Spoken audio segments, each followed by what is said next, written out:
Catherine just became the most powerful woman in the British royal family. And here's exactly how it happened. Something amazing is happening behind palace walls that most people don't know about, while everyone was watching Catherine get better. From cancer, a quiet change was taking place. Princess Anne, the hardest working royal for 50 years, has been secretly getting Catherine ready to take over her job as the backbone of the monarchy, and the change we're seeing is nothing short of amazing. It starts with January 14th, 2025. Catherine walked into the Royal Marsden Hospital, looking like a completely different person than the woman who left public life almost a year earlier. She wasn't just telling everyone her cancer was gone. She was telling everyone about her comeback as the most important royal after King Charles himself. The way she walked, the confidence in her voice, the strength in her eyes, everything had changed. The news people noticed it right away. Royal reporters who had covered Catherine for over 10 years couldn't find words for what they were seeing. This wasn't just coming back to work. This was a complete change of what royal work could look like. The woman who had once seemed scared by all the attention now controlled it with power that surprised even her closest helpers. Here's what nobody talks about. Catherine's cancer fight wasn't just about fighting sickness. It was about finding out who she really was underneath all the royal rules and expectations.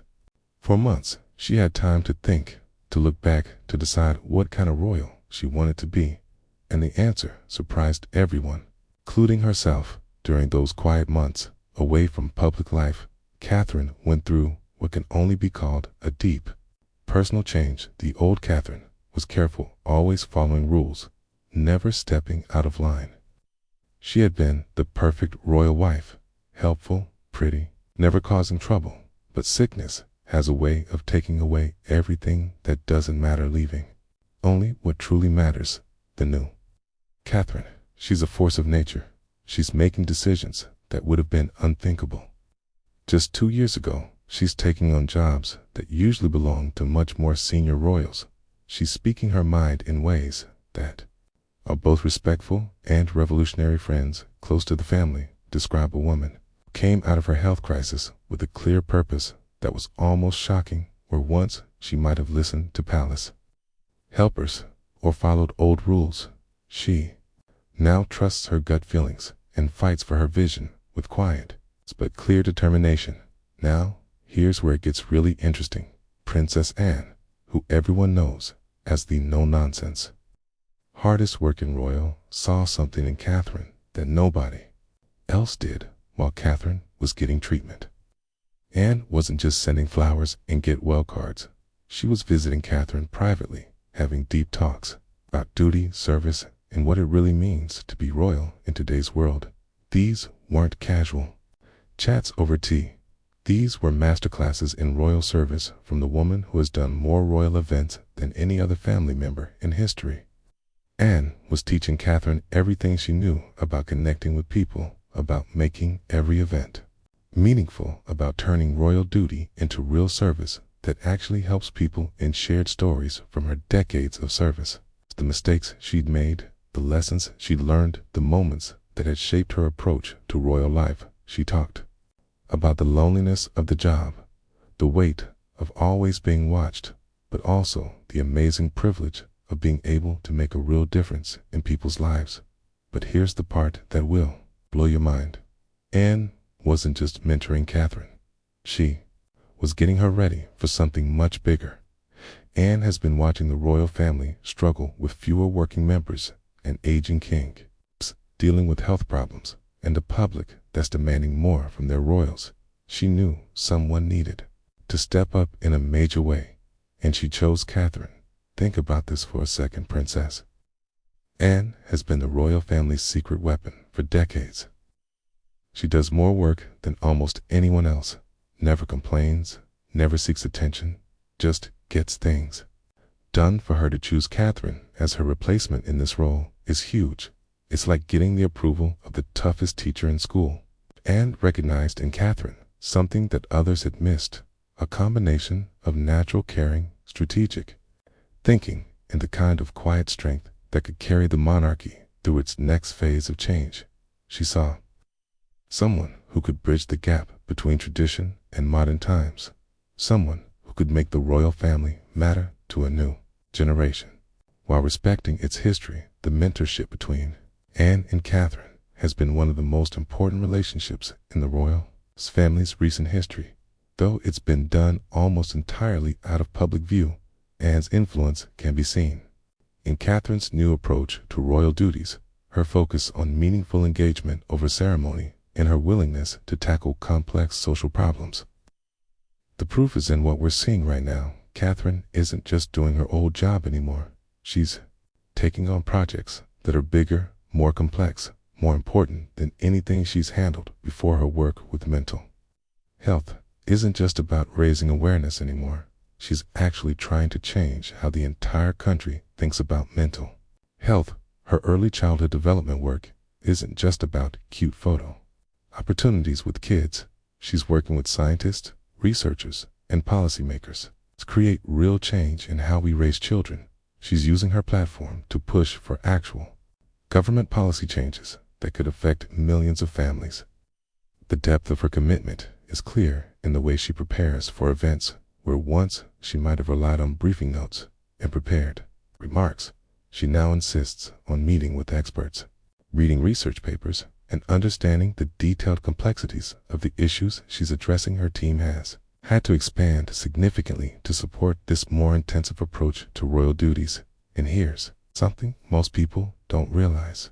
Catherine is now the royal family member that other royals look to for guidance. When there's a crisis, when there's a difficult decision to make, when someone needs to represent the family in a challenging situation, they're turning to Catherine. More and more often, Prince William has noticed this change in his wife, and honestly, it's transformed their entire relationship. They're not just husband and wife anymore. They're partners, in the truest sense, working together to modernize the monarchy. While respecting its traditions, William has stepped back from some of his duties to let Catherine shine, and the results are incredible. Their marriage has evolved into something deeper and more purposeful, where once William might have been seen as the more experienced royal, guiding his wife through the complexities of royal life. They now operate as equal partners, each bringing their own strengths to their shared mission. King Charles, who's dealing with his own health challenges, has become increasingly dependent on Catherine's judgment and presence. The bond between them has grown stronger because they both understand what it's like to face serious illness while carrying the weight of royal responsibility. Charles trusts Catherine's instincts in ways that he doesn't trust many other people.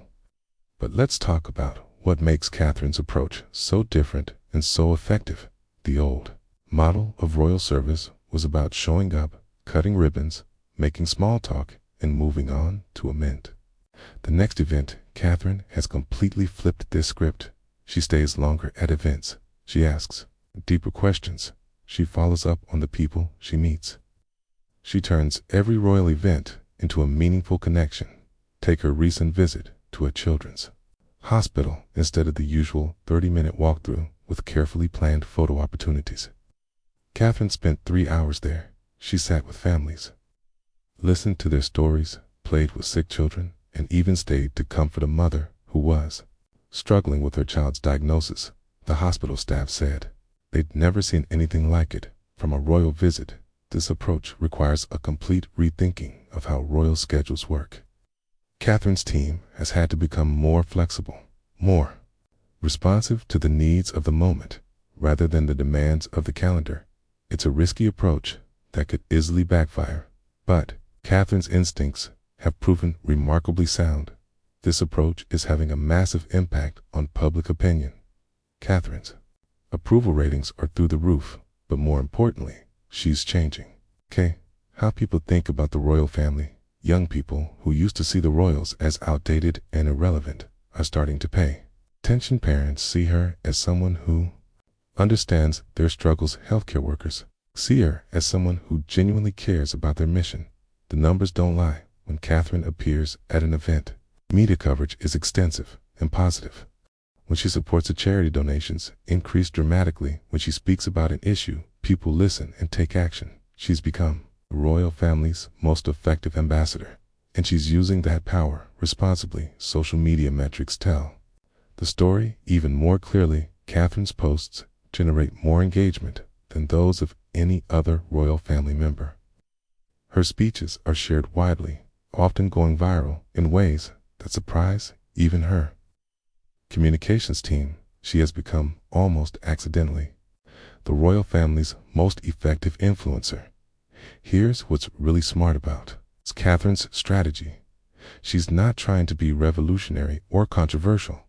She's taking the traditional royal role and making it more meaningful, more personal, more effective. She's showing that you can respect tradition while still making it relevant to modern life, and the timing couldn't be better. The royal family is facing more scrutiny than ever before.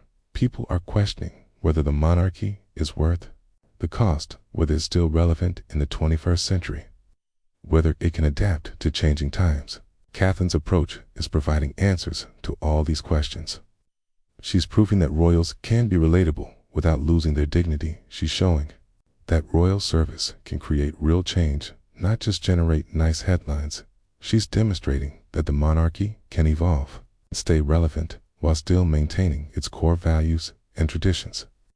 The international impact of Catherine's transformation has been remarkable. Foreign leaders who meet her come away impressed by her intelligence, care, warmth, and her genuine interest in important issues. She's become one of Britain's most effective diplomatic assets, representing the country with grace and authenticity on the world stage. Her influence extends beyond formal diplomatic channels. Catherine has become a global ambassador for causes she champions, from mental health awareness to early childhood development. International organizations seek her patronage, knowing that her involvement brings both credibility and genuine commitment to their work. But perhaps most importantly, Catherine is preparing the next generation of royals. Her children are watching her example, learning that royal service isn't about privilege, but about responsibility. They're seeing their mother use her platform to help others, to speak up for important causes, to make a real difference in people's lives. Prince George, who will one day be king, is learning from his mother that leadership means service. Princess Charlotte is seeing that being royal means using your voice to help others. Prince Louis is growing up understanding that with great privilege comes great responsibility. The way Catherine parents and the public eye has become a masterclass in raising children who understand both their privilege and their duty. She's managed to give them as normal a childhood as possible, while still preparing them for the extraordinary lives they'll lead. The ripple effects of Catherine's transformation are already being felt throughout the royal family. Other family members are raising their game, inspired by her example. The entire institution is becoming more focused, more purposeful, more effective. Even the palace staff have noticed a change. There's a new energy, a sense of purpose that wasn't there before. Catherine's approach has elevated everyone around her, creating a culture of excellence and genuine service that permeates the entire operation. And here's the most exciting part. We're just seeing the beginning of Catherine's influence. She's still in her 40s, which means she has decades ahead of her to continue building on this foundation. The changes she's making now could shape the monarchy for generations to come. The woman who was once just known as the girl who married Prince William has become the driving force behind the royal family's modernization. It's proved that you can honor tradition while embracing change, that you can be approachable while maintaining dignity, that you can use privilege as a platform for service rather than just enjoying its benefits. Princess Anne's influence on Catherine has been profound, but Catherine has taken those lessons and made them her own. She's created a new model of royal service that combines Anne's work ethic with her own emotional intelligence and modern sensibility. The result is something powerful and inspiring as we watch Catherine continue to evolve. In her role, one thing is clear. She's not just filling a position in the royal family, she's redefining what it means to be royal in the modern world. She's showing that authentic Leadership, genuine service, and real compassion can coexist with tradition, protocol, and ceremony. The girl who once seemed overwhelmed by royal attention has become the woman who's saving the monarchy's reputation and securing its future. Catherine's journey from uncertainty to confidence, from follower to leader, from princess to powerhouse, proves that sometimes the most extraordinary transformations happen quietly, one meaningful moment at a time. Catherine's story continues to unfold, and every chapter seems more impressive than the last. She's not just the Princess of Wales anymore, she's the future of the British royal family, and that future looks brighter than ever. Her transformation from a reluctant royal to a confident leader represents not just personal growth, but the evolution of an entire institution adapting to meet the needs of a changing world music.